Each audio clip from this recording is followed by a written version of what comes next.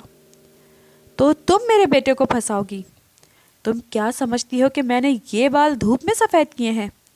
ارے جاؤ جاؤ، بہت دیکھی تمہاری جیسی۔ میرے بیٹے کو لڑکیوں کی کوئی کمی نہیں ہے، ایک سے بڑھ کر ایک لڑکی اس پر مرتی ہے۔ وہ رانی کے منہ پر زور زور سے تھپڑ مار رہی تھیں۔ اچھا خاصا تماشا لگ چکا تھا، بہت سارے لوگ وہاں پر جمع ہو گئے تھے۔ احمد بھی بری طرح گھبرا رہا تھا، کبھی وہ اپنی ماں کو دیکھتا تو کبھی رانی کو، جبکہ فاطمہ کا وہ حال تھا کہ اس کے ہاتھ پاؤں بہت بری طرح کانپ رہے تھے، رنگ ہلدی کی طرح پیلا پڑ گیا تھا۔ نہ جانے کیسے اس میں اتنی ہمت آ گئی کہ اس نے رانی کا ہاتھ پکڑا اور اسے کھینچتے ہوئے دکان سے باہر لے کر آ گئی، اور پھر بازار سے نکلتے ہی وہ رکشے میں بیٹھ گئیں۔ پورا راستہ رانی ہچکیاں لے لے کر روتی رہی، جبکہ فاطمہ بالکل سن ہو کر ایک ہی جگہ بیٹھی رہی۔ اس کے کانوں میں سائیں سائیں ہو رہی تھیں، اس عورت کی باتیں اس کے دماغ میں گونج رہی تھیں، کیسے وہ ان کے ماں باپ کی تربیت کو کوس رہی تھی، ان کے بارے میں غلط چلت باتیں بول رہی تھیں۔ آج تک فاطمہ نے کبھی کسی کو خود پر انگلی اٹھانے کا موقع نہیں دیا تھا، اور آج اس رانی کی وجہ سے اس کے ساتھ کیا کچھ ہوئے جا رہا تھا۔ کیا وہاں سچ میں سلمان تھا؟ نہیں نہیں، اگر سلمان ہوتا تو وہ دکان کے اندر آ جاتا، باہر کیوں کھڑا رہتا؟ یہی سوچتے سوچتے وہ خود کو تسلی دینے لگی۔ گھر آ گیا، وہ بھاگنے والے انداز میں گھر میں داخل ہو گئی۔ نبیلہ بیگم اس کا چہرہ دیکھ کر چونکی۔ کیا بات ہے؟ اتنا گھبرائی ہوئی کیوں ہو؟ کچھ نہیں امی، وہ راستے میں ایک آدمی کا ایکسیڈنٹ ہو گیا تھا، اسے دیکھ کر گھبرا گئی۔ نبیلہ بیگم یہ سن کر خاموش ہو گئی تھیں۔ وقت اپنی رفتار سے گزر رہا تھا، مگر اس دن بازار والے واقعے کی راکھ فاطمہ کے دل میں ابھی تک سلگ رہی تھی۔ اسے رہ رہ کر احمد کی ماں کے وہ زہریلے جملے یاد آتے تو اس کا پور پور کانپنے لگتا، اور سب سے بڑا ڈر اسے سلمان کا تھا۔ کیا اس نے واقعی اسے وہاں دیکھا تھا؟ مگر سلمان کے رویے میں کوئی تبدیلی نہیں آئی تھی، وہ ویسا ہی خاموش اور کبھی کبھار شرارت کرنے والا سلمان تھا۔ یہی بات فاطمہ کے اطمینان کے باعث بنی کہ شاید اسے وہم ہوا تھا۔ ایک دوپہر کرن بھابھی اپنے میکے جانے کے لیے تیار ہوئی تو انہوں نے بڑی لجاجت سے فاطمہ سے کہا، فاطمہ میری طبیعت کچھ بوجھل ہے، امی بھی گھر پر نہیں ہے، تم میرے ساتھ ذرا میرے گھر تک چل سکتی ہو؟ بھائی تمہیں شام کو وہاں سے لے آئیں گے۔ فاطمہ کا دل تو نہیں تھا، مگر ماں کی نصیحت یاد آئی کہ بھابھی کے ساتھ بدمزگی نہیں کرنی۔ چنانچہ وہ بادل نخواستہ تیار ہو گئی۔ کرن کا گھرانہ متوسط تھا۔ وہاں پہنچے ابھی کچھ ہی دیر ہوئی تھی کہ اچانک گھر کی گھنٹی بجی۔ کرن کی چھوٹی بہن سحر کمرے میں ہانپتی ہوئی آئی۔ باجی، وہ کچھ عورتیں آئی ہیں مجھے دیکھنے کے لیے، امی کہہ رہی ہیں کہ ریفریشمنٹ ڈرائنگ روم میں لے کر جاؤ۔ پھر اس نے فاطمہ کی طرف دیکھا۔ فاطمہ یار، تم تو ماشاءاللہ اتنی سلیقہ مند ہو، یہ ٹرالی ذرا میرے ساتھ ڈرائنگ روم تک لے چلو گی؟ مجھے اکیلے جانے میں بہت شرم آ رہی ہے، پلیز میرا ساتھ دے دو۔ فاطمہ نے انکار کرنا چاہا مگر مروت میں پھنس گئی۔ اس نے دوپٹہ درست کیا اور ٹرالی تھام کر سحر کے پیچھے پیچھے ڈرائنگ روم میں داخل ہو گئی۔ جیسے ہی وہ اندر پہنچی اس کی نظر سامنے بیٹھی خاتون پر پڑی اور اس کے پیروں تلے زمین نکل گئی۔ وہ وہی عورت تھی، احمد کی ماں، وہی گوشت کا لوتھڑا، وہی زہریلی آنکھیں اور وہی گرجدار آواز۔ احمد کی ماں نے جیسے ہی فاطمہ کو دیکھا وہ اپنی جگہ سے اچھل کر کھڑی ہو گئی۔ ارے تو یہ ہے تمہارے گھر کی عزت؟ اس نے بلند آواز میں چلانا شروع کر دیا، جس سے پورا گھر گونج اٹھا۔ میں تو یہاں شرافت سے رشتہ لینے آئی تھی، اور یہاں تو وہ لڑکی موجود ہے جسے میں نے اپنے بیٹے کی دکان پر تماشا کرتے دیکھا تھا۔ فاطمہ کی ہاتھ سے چائے کی پیالی چھوٹتے چھوٹتے بچی۔ سحر اور اس کی ماں بھی حیرت زدہ رہ گئیں۔ کرن بھابھی بھی شور سن کر کمرے سے باہر آ گئیں۔ احمد کی ماں نے فاطمہ کی طرف انگلی اٹھا کر زہر اگلنا شروع کیا۔ یہ لڑکی، یہ جسے تم نے دوپٹے میں لپیٹ کر رکھا ہے، یہ بازاروں میں لڑکوں کے پیچھے پھرتی ہے۔ ارے میرے احمد کو اس نے جال میں پھنسانے کی کوشش کی، اور جب میں نے رنگے ہاتھوں پکڑا تو بھاگ نکلی۔ ایسی بد کردار لڑکی جس گھر میں ہو، وہاں سے میں اپنی بہو تو کبھی نہیں لوں گی۔ فاطمہ کی زبان کنگ ہو گئی. خالہ آپ تو غلط سمجھ رہی ہیں. میں تو بس کیا؟ احمد کی ماں نے اسے بات ہی مکمل نہیں کرنے دی. تمہارے جیسی لڑکیاں ماتھے پر شرافت کا لیبل لگا کر اندر سے کالی ہوتی ہیں. تم تو اس رانی کے ساتھ آئی تھی نا جو خود آوارہ ہے. ارے جو خود آوارہ ہے اس کی سہیلی کیسی ہوگی؟ کرن بھابھی جو اب تک خاموش تماشائی بنی ہوئی تھی اچانک جیسے انہیں آگ لگ گئی. انہوں نے اپنی بہن اور ماں کے سامنے فاطمہ کو آڑے ہاتھوں لے لیا. فاطمہ تم نے تو ہمارے سر شرم سے جھکا دیے ہیں. میں تو تمہیں پارسا سمجھتی تھی مگر تم تو میری بہن کا رشتہ توڑنے یہاں آئی ہو. احمد کی ماں بڑبڑاتی ہوئی اپنے ساتھ آئی عورتوں کو لے کر گھر سے نکل گئی مگر پیچھے ایک طوفان چھوڑ گئیں. گھر واپسی کا سفر فاطمہ کے لیے کسی مقتل کی طرف جانے جیسا تھا. کرن بھابھی نے گھر پہنچتے ہی وہ تماشا کھڑا کیا کہ در و دیوار ہل گئے. انہوں نے چیخ چیخ کر نبیلہ بیگم، دانیال اور ابو کو اکٹھا کر لیا. امی آج تو اس لڑکی نے حد ہی کر دی. میری بہن کا رشتہ محض اس لیے ٹوٹ گیا کہ یہ وہاں موجود تھی اور لڑکے والوں نے اسے پہچان لیا. یہ بازاروں میں آوارہ لڑکوں سے ملتی پھرتی ہے. نبیلہ بیگم کا تو رنگ فق ہو گیا. فاطمہ یہ کیا کہہ رہی ہے کرن؟ فاطمہ کی آنکھوں سے آنسو جاری تھے. امی خدا کی قسم میں کسی احمد سے ملنے نہیں گئی تھی. رانی زبردستی لے گئی تھی. میں تو بس اس کا ساتھ دینے گئی تھی. میرا تو اس لڑکے سے کوئی لینا دینا بھی نہیں. مگر دانیال کا غصہ آسمان کو چھو رہا تھا. رانی کے ساتھ بھی کیوں گئی تھی؟ کیا تمہیں نہیں پتا تھا کہ وہ لڑکا کیسا ہے؟ اور اب جب بات گھر کی دہلیز سے نکل کر دوسروں کے ڈرائنگ روم تک پہنچ گئی تو تم کہتی ہو کہ تمہاری غلطی نہیں. ابو نے بھی پہلی بار فاطمہ کی طرف حقارت سے دیکھا. جس بیٹی کو میں نے پلکوں پر بٹھایا اس نے میری دستار اچھال دی. اسی دوران خالہ یعنی سلمان کی ماں بھی وہاں پہنچ گئیں. انہیں جب سارا قصہ معلوم ہوا تو انہوں نے صاف انکار کر دیا. نبیلہ میں نے ہمیشہ فاطمہ کو اپنی بیٹی سمجھا مگر اب میں اپنے بیٹے کی زندگی داؤ پر نہیں لگا سکتی. ارے جس لڑکی پر بازاروں میں انگلیاں اٹھیں وہ میرے گھر کی بہو تو نہیں بن سکتی. اس لیے یہ رشتہ کبھی نہیں ہو سکتا. نبیلہ بیگم بین کرنے لگی. میری بیٹی کا گھر بسنے سے پہلے ہی اجڑ گیا. اب اسے کون قبول کرے گا؟ گھر میں ماتم کا سما تھا. فاطمہ کمرے کے کونے میں دبکی رو رہی تھی.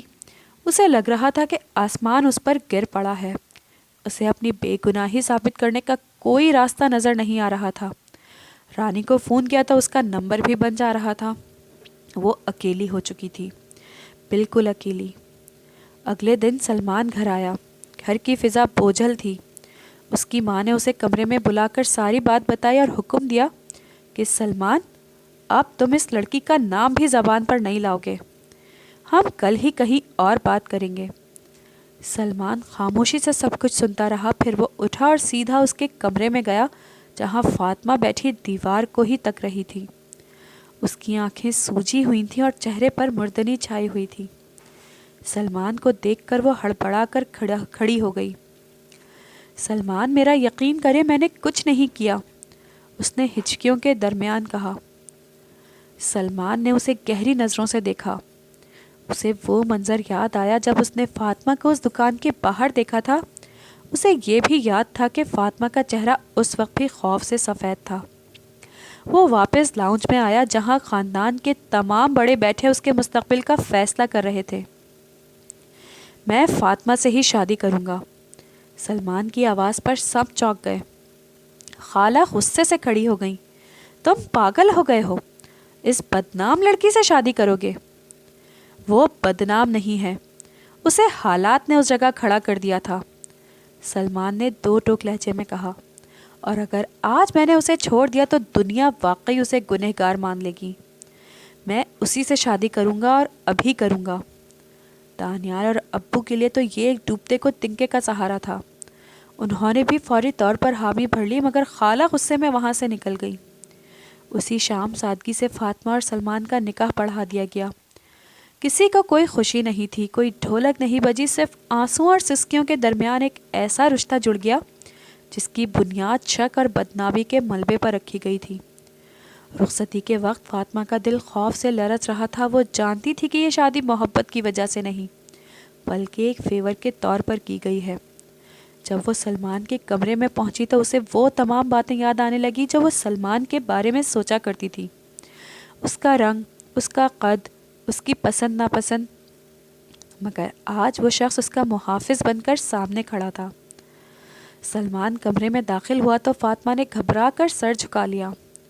اسے ڈر تھا کہ اب سلمان اپنی شرافت کا بدلہ لے گا اور کہے گا، میں نے تم پر احسان کیا ہے ورنہ تمہاری جیسی لڑکی سے کون شادی کرتا۔ سلمان اس کے قریب آ کر بیٹھ گیا۔ کمرے میں اتنی گہری خاموشی تھی کہ فاطمہ کو اپنی دھڑکنیں تک سنائی دے رہی تھیں۔ تمہیں کیا لگتا ہے میں نے یہ شادی کیوں کی؟ سلمان کی آواز میں ایک عجیب سی کھنک تھی۔ فاطمہ خاموش رہی۔ تمہیں لگتا ہوگا کہ میں نے تم پر احسان کیا ہے یا میں نے تمہاری مجبوری کا فائدہ اٹھایا ہے۔ سلمان نے اس کا رخ اپنی طرف کیا۔ مگر یاد رکھنا فاطمہ، میں نے تمہیں اس دن بھی دیکھا تھا جب تم اس دکان کے باہر کھڑی کانپ رہی تھی۔ میں جانتا ہوں تم اہمیت کے لیے نہیں بلکہ رانی کے لیے وہاں گئی تھی، مگر دنیا صرف وہ دیکھتی ہے جو اسے دکھایا جاتا ہے۔ فاطمہ کی آنکھوں سے پھر سے آنسو ٹپک پڑے۔ تو پھر آپ نے مجھ پر بھروسہ کیوں کیا؟ سلمان مسکرایا، مگر اس کی مسکراہٹ میں درد تھا۔ بھروسہ کرنا اور ساتھ دینا دو الگ الگ چیزیں ہیں۔ میں نے تمہارا ساتھ دیا ہے، بھروسہ تمہیں جیتنا ہوگا۔ ابھی تو تم میری ماں، تمہارے بھائی اور اس معاشرے کی نظروں میں ایک داغدار لڑکی ہو۔ کیا تم اس داغ کو دھو پاؤ گی؟ فاطمہ کے سینے میں ایک تلاطم برپا ہوا۔ اسے لگ رہا تھا کہ اس کی زندگی کا اصل امتحان تو اب شروع ہوا ہے۔ سلمان اس کا شوہر تو بن گیا، مگر کیا کبھی وہ اس کا مقام دے پائے گا جو ایک بیوی کا ہوتا ہے؟ یا اسے تا حیات اسی ایک غلطی کی سزا ملتی رہے گی جو اس نے کبھی کی بھی نہیں تھی؟ اسے سلمان کی آنکھوں میں ایک عجیب سا سرد پن نظر آیا جو اسے ڈرا رہا تھا۔ وہ رات فاطمہ کے لیے صدیوں پر محیط تھی۔ وہ ایک ایسے انسان کے ساتھ بن چکی تھی جسے وہ کبھی پسند بھی نہیں کرتی تھی، اور اب وہی اس کی زندگی کا واحد سہارا تھا۔ اسے یاد آیا کہ کیسے وہ اس کے قد اور رنگ کا مذاق اڑاتی تھی، اور آج وہی چھوٹا قد، چھوٹے کالے رنگ والا انسان اس کے لیے ہمالیہ بن کر کھڑا ہو چکا تھا۔ مگر اس ہمالیہ کی چوٹی پر برف تھی، ایک سرد مہری جو اسے کبھی پگھلتی ہوئی نظر نہیں دکھائی دے رہی تھی۔ اسے لگ رہا تھا کہ آنے والے دن اس کے لیے مزید کٹھن ہونے والے ہیں، کیونکہ خالہ کا غصہ اور سلمان کی خاموشی اس کے لیے کسی بڑے طوفان کا پیش خیمہ تھے۔ کمرے کی فضا بوجھل تھی اور فاطمہ کا دل کسی پتے کی طرح لرز رہا تھا۔ اسے لگ رہا تھا کہ سلمان اب غصے کا اظہار کرے گا، تانے دے گا، یا کم از کم ان سوالوں کی بوچھاڑ تو کر ہی دے گا جن کے جواب دینا اس کے لیے ناممکن تو نہ صحیح مگر تکلیف دہ ضرور تھے۔ وہ اپنی نظریں قدموں میں گاڑے اسی لمحے کا انتظار کر رہی تھی جب اس کی عزت کے پرخچے اڑ جائیں، مگر سلمان خاموش تھا، ایک ایسی خاموشی جو خوفناک نہیں بلکہ پرسکون تھی۔ فاطمہ، ادھر دیکھو۔ سلمان کی آواز میں وہ سرد مہری نہیں تھی جس کا وہ تصور کر رہی تھی۔ پھر بھی فاطمہ نے ہمت جٹا کر نظریں اٹھائیں تو کیا دیکھا کہ سلمان کے چہرے پر ایک ٹھہراؤ تھا، جیسے وہ اس طوفان سے بالکل بے نیاز ہو جو باہر برپا تھا۔ تمہیں کیا لگتا ہے میں نے یہ نکاح اس لیے کیا کہ میں تم پر کوئی احسان کروں یا تمہیں تا حیات تانوں کی سولی پر لٹکائے رکھوں؟ سلمان نے کرسی کھینچی اور اس کے بالکل سامنے بیٹھ گیا۔ فاطمہ کی ہچکیاں بن گئیں۔ سلمان، میں واقعی وہاں اس لڑکے کے لیے نہیں گئی تھی۔ میں نے تو کبھی آپ کو دھوکہ دینے کا نہیں سوچا، میں بس رانی کی باتوں میں۔ سلمان نے ہاتھ کے اشارے سے اسے خاموش کروا دیا۔ مجھے وضاحتیں مت دو کیونکہ مجھے سچ معلوم ہے۔ فاطمہ کی آنکھیں حیرت سے پھیل گئیں۔ سچ معلوم ہے؟ کیا مطلب؟ سلمان نے ایک لمبا سانس لیا اور کہنا شروع کیا۔ فاطمہ، اس دن جب تم احمد کے دکان پر پہنچی میں وہیں بازار میں دانیال کے ساتھ کسی کام سے موجود تھا۔ میں نے تمہیں رانی کے ساتھ اندر جاتے دیکھا۔ میرا پہلا رد عمل غصہ تھا، مگر پھر میں نے رک کر دیکھا۔ میں نے دیکھا کہ تمہارے چہرے پر وہ جوش نہیں تھا جو کسی سے ملنے جانے والی لڑکی کے چہرے پر ہوتا ہے، بلکہ تمہارے قدموں میں ایک ہچکچاہٹ تھی۔ وہ تھوڑا اور قریب ہوا اور اس کا لہجہ مزید نرم ہو گیا۔ جب تماشا شروع ہوا اور وہ عورت چلائی تو میں دکان کے بالکل باہر کھڑا تھا۔ میں نے اپنی آنکھوں سے دیکھا کہ وہ عورت رانی کو بالوں سے پکڑ کر مار رہی تھی اور تم اسے وہاں سے نکالنے کی کوشش کر رہی تھی۔ میں نے وہ سب سنا جو احمد کی ماں نے کہا تھا۔ اس نے رانی کا نام لیا تھا، تمہارا نہیں، مگر آج ڈرائنگ روم میں اس نے اپنی ناکامی کا بدلہ لینے کے لیے تمہیں نشانہ بنایا، کیونکہ رانی ایک غریب گھرانے کی لڑکی تھی اور تم ایک معزز خاندان کی۔ اسے لگا کہ تمہیں بدنام کرنا زیادہ آسان ہے۔ فاطمہ کی آنکھوں سے شکر گزاری کے آنسو بہنے لگے۔ تو آپ جانتے تھے؟ پھر آپ نے سب کچھ کیوں نہیں بتایا؟ میں نے اس لیے نہیں بتایا کیونکہ میں دیکھنا چاہتا تھا کہ ہمارے گھر والے اپنی بیٹی پر کتنا اعتبار کرتے ہیں، سلمان نے دکھ سے کہا۔ مجھے افسوس ہوا کہ تمہارے اپنے بھائی، تمہارے ماں باپ نے ایک اجنبی عورت کی باتوں پر یقین کر لیا، مگر انہیں تمہاری سستیاں نہ سنائی دیں۔ لیکن فاطمہ، میں نے تمہیں اس لیے اپنایا کیونکہ میں تمہاری فطرت سے واقف ہوں۔ تم ضدی ہو، نٹکھٹ ہو، تم اکثر مذاق میرا اڑاتی رہتی ہو، مگر تم بد کردار نہیں ہو۔ تمہاری تربیت میں نے اپنی آنکھوں کے سامنے ہوتی دیکھی ہے۔ سلمان کی باتوں نے فاطمہ کے دل سے برف پگھلا دی۔ اسے اپنی سوچ پر شرمندگی ہونے لگی کہ وہ اس انسان کو کتنا کمتر سمجھتی تھی۔ لیکن فاطمہ، سلمان کا لہجہ اب تھوڑا سنجیدہ اور ناصحانہ ہو گیا، ایک بات میری ہمیشہ یاد رکھنا، انسان اپنی پہچان خود بناتا ہے، مگر وہ اپنی صحبت سے بھی پہچانا جاتا ہے۔ رانی تمہاری سہیلی تھی، مگر وہ تمہاری خیر خواہ کبھی نہیں تھی۔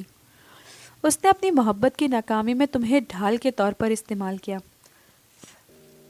ایسی سہیلیوں سے فاصلہ رکھنا بہت ضروری ہے جو آپ کی عزت کو داغ لگانے کا باعث بنے۔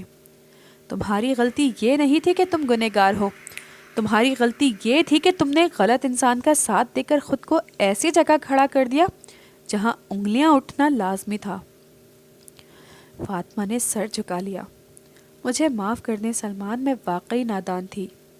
سلمان نے مسکرا کر اس کے سر پر ہاتھ رکھا۔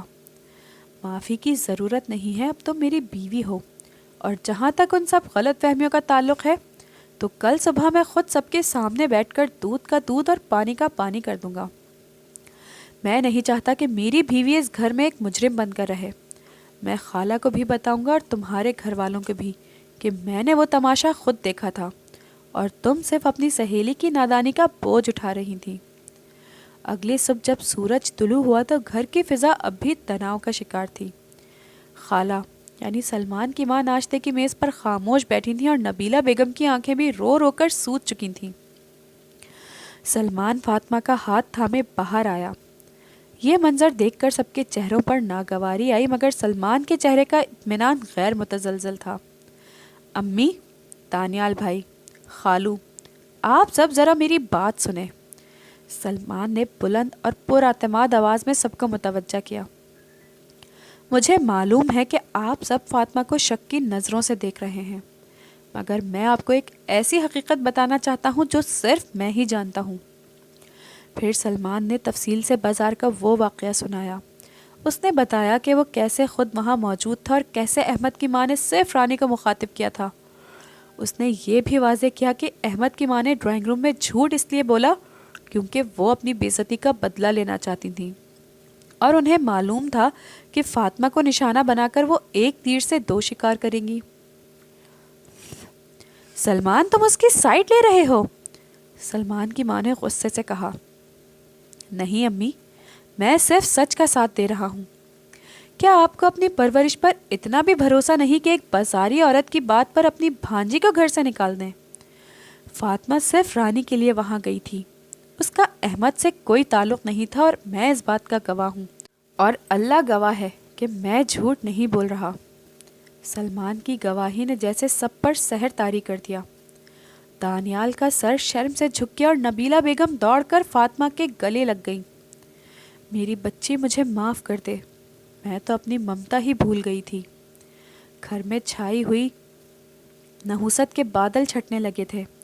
سلمان نے نہ صرف فاطمہ کو ایک نئی زندگی دی تھی بلکہ اسے معاشرے اور خاندان کی نظروں میں دوبارہ معتبر بنا دیا تھا۔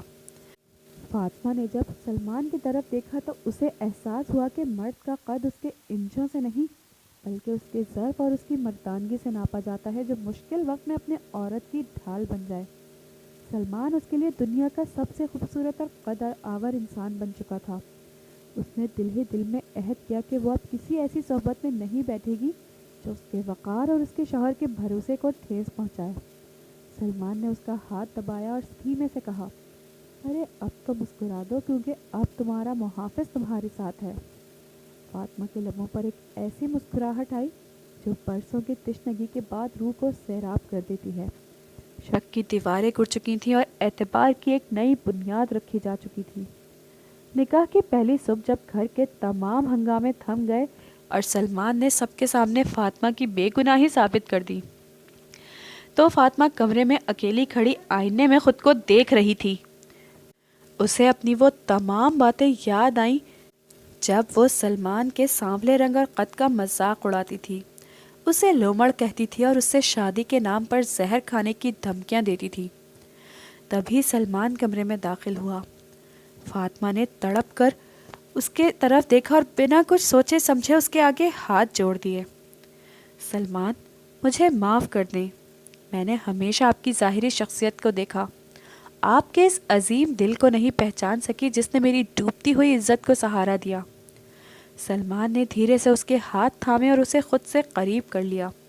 اس نے مسکراتے ہوئے فاطمہ کی آنکھوں میں دیکھا۔ ظاہر تو صرف ایک پردہ ہوتا ہے فاطمہ، اصل خوبصورتی تو ظرف میں ہوتی ہے۔ مجھے تمہارے غصے سے کبھی بھی شکایت نہیں تھی، بس دکھ اس بات کا تھا کہ تم نے مجھے کبھی اپنا سمجھا ہی نہیں۔ فاطمہ نے پہلی بار محسوس کیا کہ سلمان کا قد چھوٹا نہیں تھا بلکہ وہ خود اس کے بلند اخلاق کے سامنے بونی پڑ گئی تھی۔ اس نے اپنا سر سلمان کے شانے پر رکھ دیا جہاں اب اسے دنیا بھر کا سکون محسوس ہو رہا تھا۔